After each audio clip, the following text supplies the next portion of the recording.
Hello and welcome to Teenagers Untangled, the audio hug for parents going through the teenage years. I'm Rachel Richards, parenting coach, mother of 2 teenagers and 2 bonus daughters. Hi there, I'm Susie Asley, mindfulness coach, mindful therapist and musician, a mother of 3 teenagers, 2 of them are twins.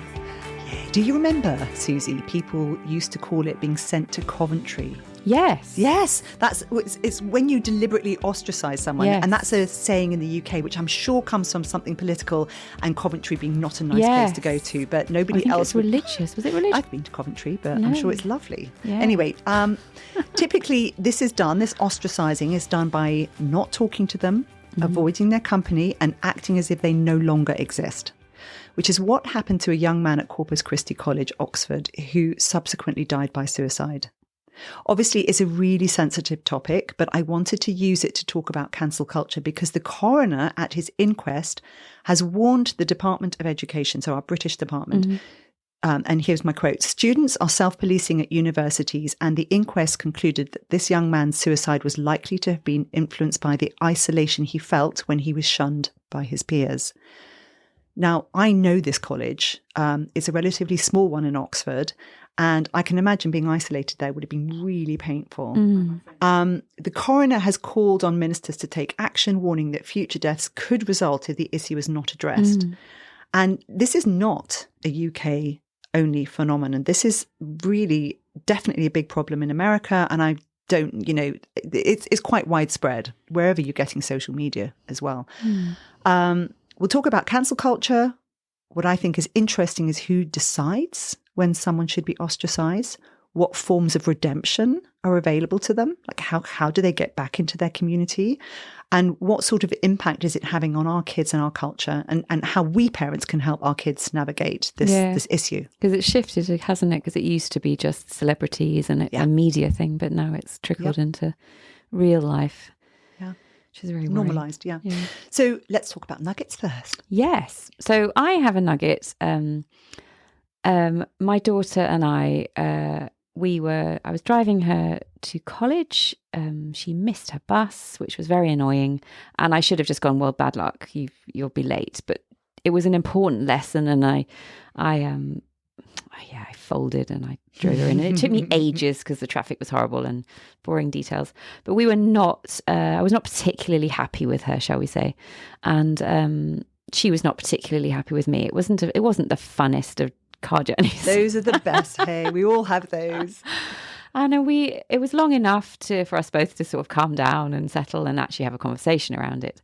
And we'd had a couple of similar sort of incidents, maybe more minor, but where she'd got really angry with me and I maybe had escalated with her, and you know how it goes.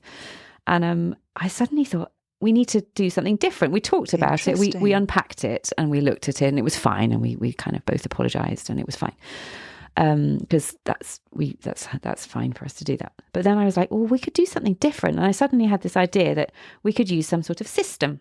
And so we worked out, or we talked about that when she's overwhelmed, she gets very overwhelmed, as do lots of teenagers, particularly girls, I think.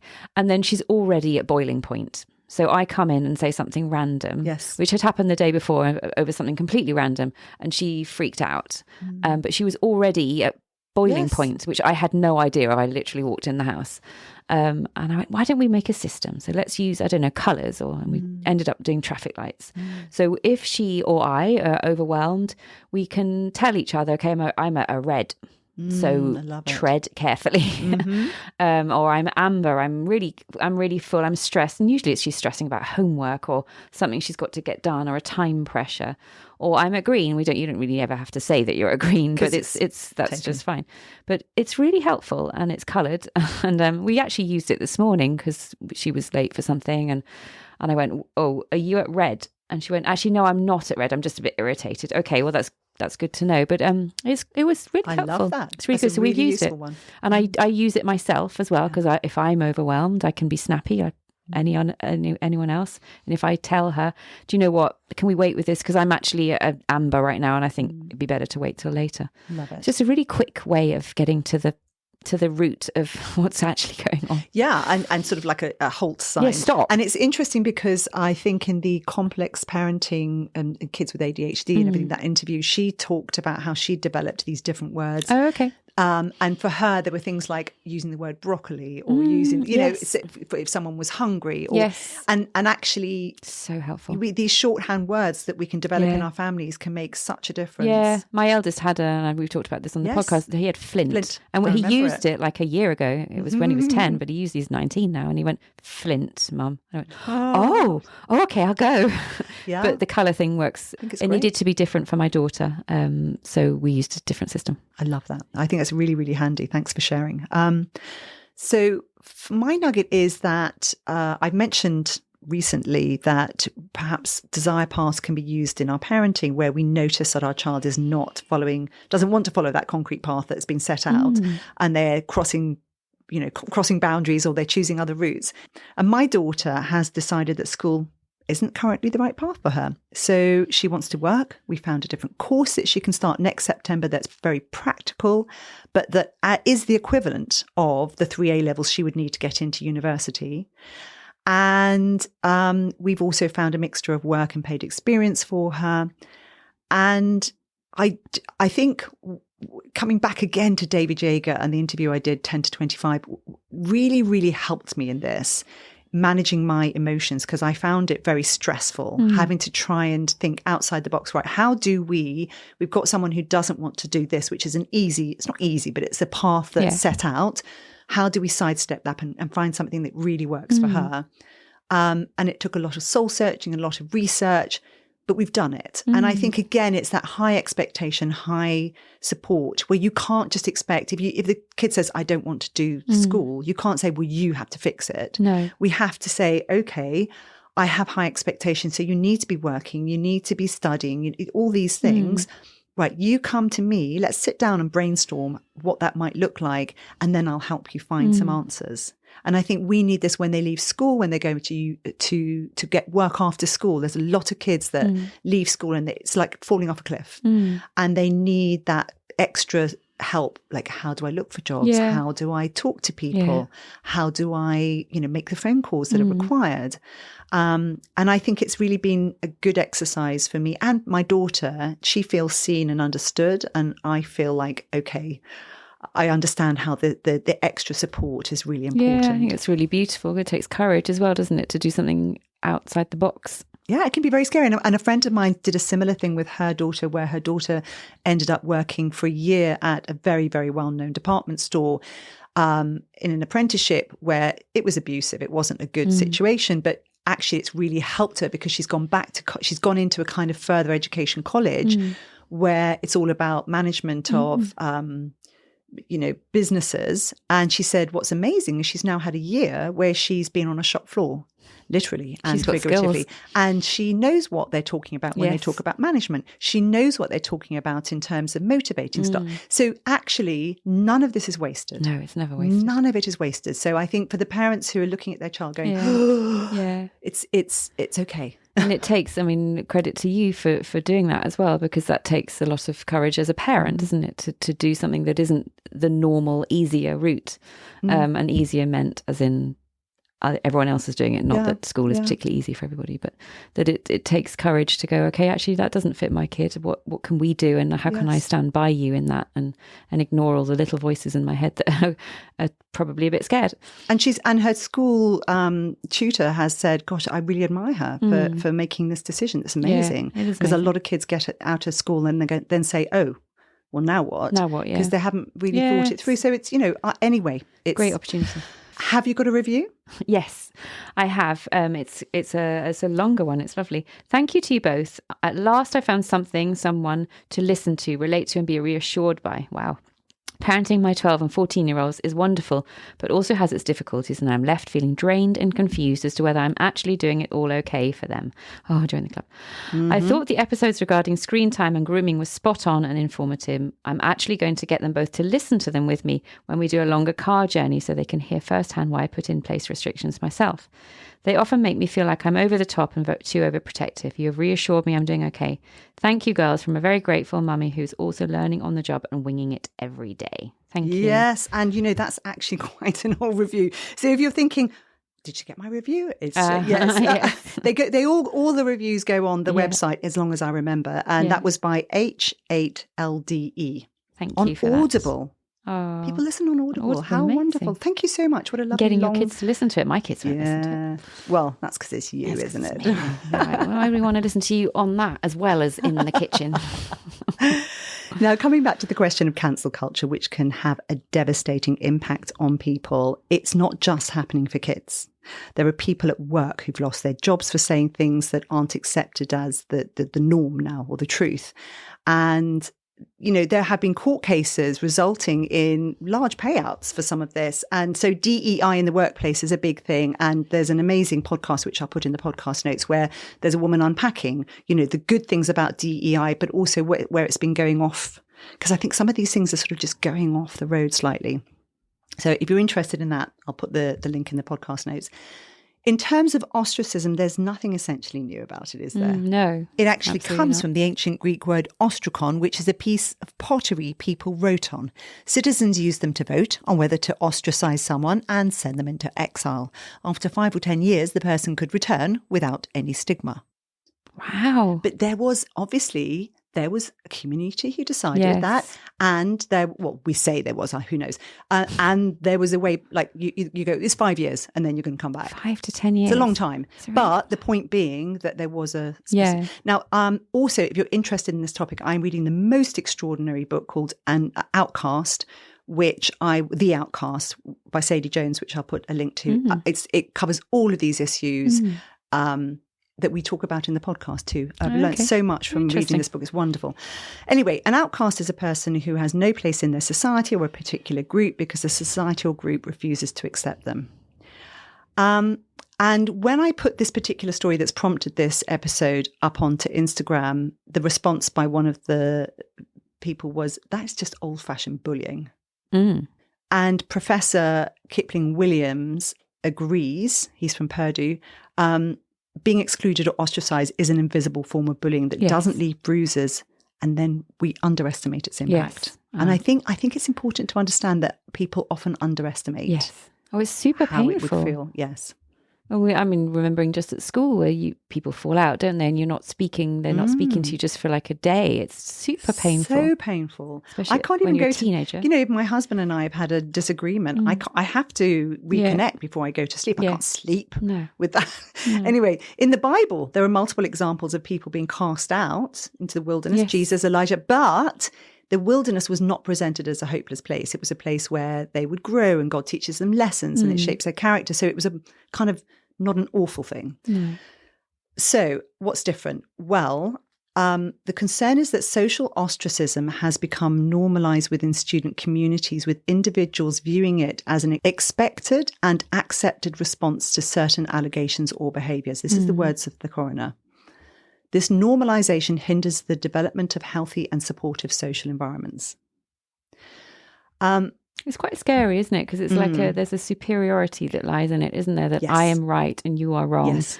And because I'm right, you are going to be punished for it. Absolutely. And massive intolerance. It's really insidious. Yes. And the coroner said students appear to employ social ostracism as a means of self-policing their community, often in response to allegations of serious misconduct. And there's no formal process. No. And that says to me, I will come on to this because actually there's this element of feeling like nobody's doing enough. So we're going to do it. Yes, I wonder. Yes. It's interesting, isn't it? Yeah. This needs to be tackled and nobody's doing it. So therefore we have to step up and do the punishing ourselves. Yeah. Ooh, and, the evidence was that students could rush to judgment without knowledge of all the facts, shun those accused, and then a pile-on might occur. So... And the problem with that is that you would sense there's no sense of redemption. There's no way of getting back into the group because there's no due process. So how do you know when this is ever going to end, if it's going to end? It's not guilty till proven innocent. And I think this is one of the big issues with social media because there's no arbitration. You can be blocked, so you can't actually be heard. And if you say something that's slightly iffy on social media or that's contentious, you can then suddenly have a pile-on from people who then decide you're a terrible person, where maybe you're not, you were just trying to raise an issue. There's no critical thinking in it, is it? Yeah. It's black and white. It's right, wrong. It's interesting because we've done a conflict management episode. We also did an episode on consequences, and I did a follow-up blog on that. And the thing that I found that was very important was that whenever you create a consequence, you need to have a clear path back to redemption. You know, if you are just handing out consequences and not saying, so we're going to do this, and because we agreed this and you did this, and this is how we get back to normality, then you're going to have problems. Yeah, so for them, it's a hopeless place, isn't it? It's a hopeless place. And interestingly, powerful people who get cancelled actually can benefit from it. Yeah, that's a whole different world, isn't it? When It's a celebrities different get situation. cancelled, it's like, that's different. Yes. When it ripples down into young adults or anybody who's not in the public It can be eye, life that threatening. is just so painful. No way to fight back, no way to defend yourself.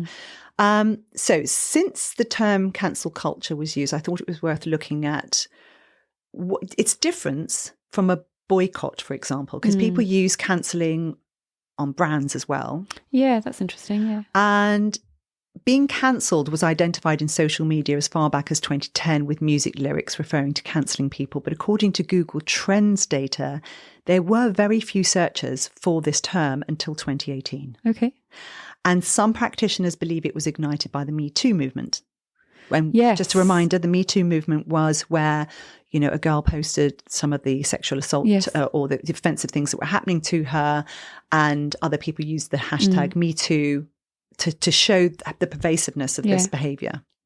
Yeah, no, that resonates. In some ways, it's a good thing because it's allowed people to demand more accountability and higher standards of public figures and brands. So, you know, cancellation of Bill Crosby and Harvey Weinstein, because they were taken through a process and people saw that what was happening behind the scenes. But it's quickly escalated to a practice where people are swift to cancel anyone or anything that's considered remotely offensive. Yeah, without listening to the details and the story behind. Yes. And I just, before we continue, I just wanted to say, poor Susie turned up today where I'd only told her last night I was going to cover this because this is how my mind works. Yeah. I'm like, oh, I'm obsessed. And then I say, by the way, Susie, I want to talk about this. And then she goes, oh, thanks for giving me notice. Yeah, I've read a short headline on it. Yes. So the difference between boycotting and cancelling. So cancel culture is the best weapon the powerless possess.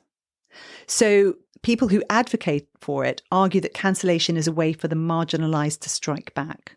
Yeah, because there is, as you said before, it implied in it is this feeling of doing good. Yeah. Like we're doing the right thing. We're cancelling these bad people. Yes. But it's like we are the underlings, and it's our way of actually gaining some power over people who are very, very powerful. Yes. And it's also a way of forcing social norms to shift much faster than they usually do. Mm-hmm. Right? And we have seen this. But the assumption is that you're right. Yes. Right? That we need to change these bit, social norms. Yeah, that's the dangerous bit, that we're right and you're wrong, because that's never the case. Regardless of the destabilizing effect of it. And Gen Z has a radical distrust of institutions. Just look. And in fact, you know, the Trump sort of whistle is we're going to drain the swamp. Yes. There's a whole lot of narrative now around the institutions not being effective, being corrupt, all sorts of stuff. So there's a lot of that. So if you don't have institutions that you trust in, that's when we get vigilantes. Yes. Right? And there's maybe a lack of trust of law and order. Yeah, that's really interesting. And thanks to the internet, we no longer regularly encounter people who will give us the other side of our beliefs. No, because we're in a bubble. No. So a number of these people who will make decisions and argue vociferously about something, a small percentage of them will be completely focused on this, but there is an element of drawing people in who may not fully agree with you, but they feel they have no choice. Yes. According to a 2022 survey in Forbes, half of Gen Z participants surveyed felt that some brands and people deserve to be cancelled. McKinsey reported on True Gen Z in 2018 as being consumers anchored in ethics. So when we talk about the Gen Z sample, they overwhelmingly believe that boycotting and cancelling are different. Yeah. So the major difference is that a firm can redeem itself Yes. for a violation if it's been boycotted. Yes. You're You just say, hoping do that they'll- this, and then you get this. Yeah, there's a hope in it that they'll change their Yes. mind, isn't it? It's like Cancelled, it's pressure. They will Cancel never is return or permanent, engage. yeah. Cancelling involves public shaming. And it also involves shaming of not just the brand or the thing, it's the other people who won't engage with your cancelling of that. So are you with me or are you against me? Yes. It's an either or. Yeah. And it's the person, isn't it, rather than a product or a thing. It's a whole person. Cancellation tends to be related to social injustice or moral failings. But again, who's deciding? Yes. And they might well be really valid, like totally valid, but there's always nuances. There's always, and as you say, who's deciding? Another way of looking at it, correct, exactly. And there's an example of a professor at a small residential institute called Sarah Lawrence College, who had their course attacked using private messages. So it was the start of the year. Everybody was sort of selling their courses. This is what to expect on the course. And this professor went into it saying, oh, this is what we're going to be doing. But while they were doing this, presenting, there were people messaging other people who were looking at the course saying, did you know this, this, and this, and this? A lot of which was inaccurate because someone took a screenshot and sent it to the professor afterwards when the professor didn't get as many people signing up as usual, saying, wait, I didn't, unless you tell me that you're saying this, how can I defend myself? And that's part of the problem. Yes. And they were what you might call bullying other people and saying, if you sign up to this course, this makes you that type of person. Yes. Oh my goodness. That's complicated. It's very complicated. Because there's a really good element, isn't there? Like keeping an eye out, and we don't want social injustice. It's really positive, but it's not nuanced enough. It's not nuanced enough, and I wonder how. So I've had a situation where my daughter's friend was round here and had put a viewpoint, and I said, "Oh, that's really interesting," and asked a couple of questions, and then said, "Well, actually, I have this viewpoint," and they just stood and wonderfully listened to what I had to say, asked questions. And at the end of it, I just said, you could look at it this way. I didn't say this is entirely my viewpoint. I said, you could look at it this way. At the end, they said, yeah, you couldn't say that on social media. You couldn't say that to people in my generation. And I said, well, that's really interesting. And what a pity, because actually, surely they should be open, because you are, surely they should be open to listening to a different way of looking at it. They could then come up to the conclusion that that's wrong, but not hearing it, this person had never heard this way of thinking. It's very basic communication, isn't it? Yeah. You know, this am I winning the conversation, losing the conversation? Yeah. And rather than agreeing to disagree. Yeah. So coming back to that conflict management episode, it's really useful. But numerous reports have found that students are afraid to challenge their peers because of reputational consequences. And my daughters said this. They went up to senior school and said, Mummy, I don't want to say anything. And I said, what do you mean? And they said, because I don't want to be branded anything. Yes. Which is really unfortunate. Yeah. So perhaps what we need to be trying to do as parents is create a cultural shift towards more tolerance. But we can only do that by talking about it and being prepared to listen. Yes, teaching them the skills of listening, of disagreeing, and that there's always stuff. And when my kids tell me stuff, and like often it's like, oh, I didn't know that. That's amazing. So that I'm changing my mind. Like if we can emphasize that, the more I get new information, I change my mind. I get new information and maybe I change my mind again. You know, it's a fluid thing. It's not, I have decided this and this is what I'm going to think for the rest of my life at the end. Yeah. It has to be fluid and growing. Yeah. And when my daughters have said to me, I don't know what to say, I've been in a group where they're all saying this and I don't necessarily agree. I said, my best defense is to ask questions. Yeah. Just say, oh, you think that? Yeah. So how does that work? And just play dumb. But maybe and make them try and explain it and say, well, where's that fact? I'm really interested. Yeah, that's a really good way of doing it. I'm just coming back to this idea of there's clearly a feeling of there's a lack of somebody doing the right thing, which is why these people feel they have to go up on the barricades for somebody else. That's quite worrying, isn't it? that there's not faith that somebody else is going to make this fair in the future, that they have to do it themselves. Yes.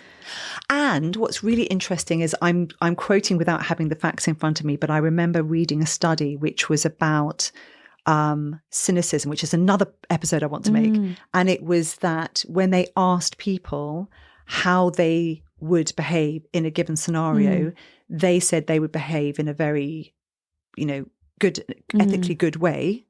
And then they asked them how they thought other people would behave. And the people said, I think they would be lying or cheating or whatever. Oh, wow. And so the question is, to what extent are we lying to ourselves about our own behavior, or are we now tarring people with a brush where they actually do have good intentions? We just don't see them because we're so scared. Yeah, gosh, that's really interesting, isn't it? I thought it was fascinating. Yeah, because we maybe hold ourselves to a level that's out of fear, because we think it sounds good and looks good, and maybe we even believe it ourselves, but maybe we never know how we'll behave in a stressful situation until we're in it. And they're screaming out at through all of this is a lack of compassion. Yeah. A lack of self-compassion and a lack of compassion for our fellow humans. It's very, very judgy. Yeah. And so some may argue that cancel culture serves as a vital mechanism for holding the powerful accountable, but it's morphed into a sort of way that you could argue people avoid having conversations, avoid responsibility. And this really is, the problem is it escalates. So you can have this really painful impact on one person who becomes cancelled without having an ability to explain themselves or the context. That's the problem, isn't it? That's awful. And then also it can escalate to people becoming violent because, again, we've got all sorts of things happening as a result of people thinking they're right and these people are wrong and they're terrible people.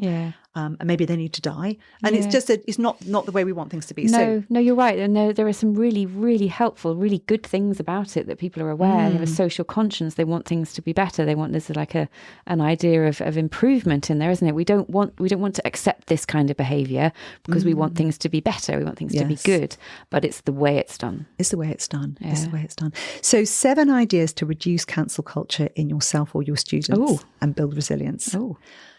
Don't react on impulse. I'm going to put these in the podcast notes. And actually, I think this is a wonderful conversation to have with your teenagers. Like, how do you cope when you're in a situation and people are saying things that are quite vitriolic, but you might agree with some of it, but not all of it, or not the extent of it.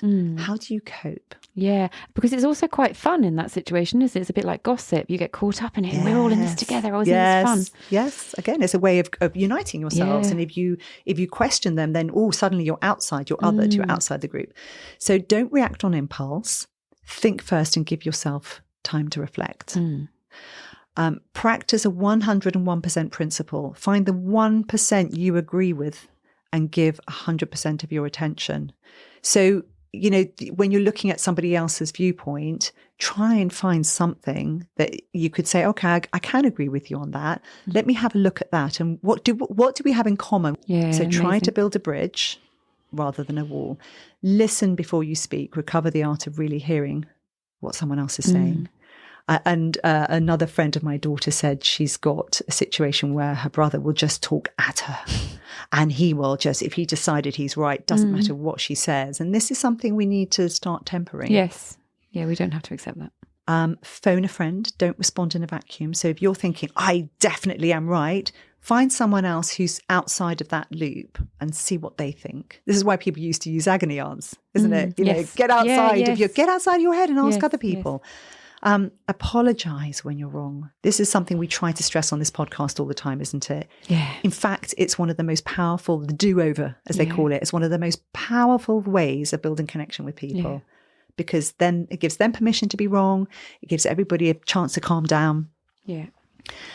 Forgive when appropriate. We make mistakes. We do stupid things. It doesn't mean you're rotten to the core. No, and that's such a good lesson for them to see as well. Yeah. And like I said, build a bridge where there's a wall. See what's on the other side and think, okay, is there something I could do? There is a way I can. There was a book I read called The Baron in the Trees. It's an Italian book. And it was all about this young boy who grew up inside this enormous gardens and this beautiful house. And he was served on hand and foot. And one day he decided he was going to live in the trees. And after a while, he climbed through the trees and then saw there was a wall and looked over the wall and started seeing what was happening outside. Oh, wow. And it's this whole metaphor for just, if you build a wall for your beautiful environment, what are you leaving outside? Yes, that's beautiful, yeah. It's a lovely metaphor, isn't it? And we can model it, like we need to model all of those things. I think it's a brilliant list. Yeah. Model it. I drive my kids insane because they ask me questions. And I studied anthropology, so there's never like a definitive answer. It's like, well, it depends Make a choice. And they go, what do you think about this? And I go, well, it depends on that. And if you see it from this perspective and that, and they're going, for God's sake, just pick a side. Yeah, that's the Libra in me. They always talk about that. I mean, I don't believe in horoscopes either, but yeah, I'm very sort of got to be balanced about it. But then there's this, and then there's that. And in this context, it looks like that. And in that context, it looks like that. So I've married a man who's much more definite about things. I need it. And finally, we all want to be good, but it's an illusion. In biblical times, we can't all be good all the time. We can't. No. So believing that you're perfect and you're right should be your flag, like, okay, what am I missing here? Yeah. And in biblical times, communities used to symbolically place all of their sin on a goat and then sacrifice or allow it to run away, hence the scapegoat. Oh, I did not know that. I read that. I mean, I don't know if it's true. I didn't check that one. That's a great story, though. I'm buying that one. Isn't it great? It's brilliant. I've always wondered why do we call it scapegoat? I'm going to have an escape chicken or something. Yeah. I need to find something that will run away. An escape duck. I go and grab one from a pond and escape duck. Give them all my sins, all my bad stuff. Right? I like that. There you go. Interesting. Anyway, finishing on an up note. Anything else to add? No. None of us have been cancelled. Again, let us know if we're annoying you, if it's wrong, if you think we're wrong. We're always open. And we're open to apologising if we've got something slightly wrong. We can do a do-over. Yeah. Don't just cancel us. Don't just cancel Boring. us. Yeah, don't hit unfollow. Hit follow. The discussion out of disagreement is way more interesting than way just more cancelling. Interesting. Yeah. Okay, that's it for now. Susie can be found at www.amindful-life.co.uk. You can find all the old episodes at www.teenagersuntangled.com.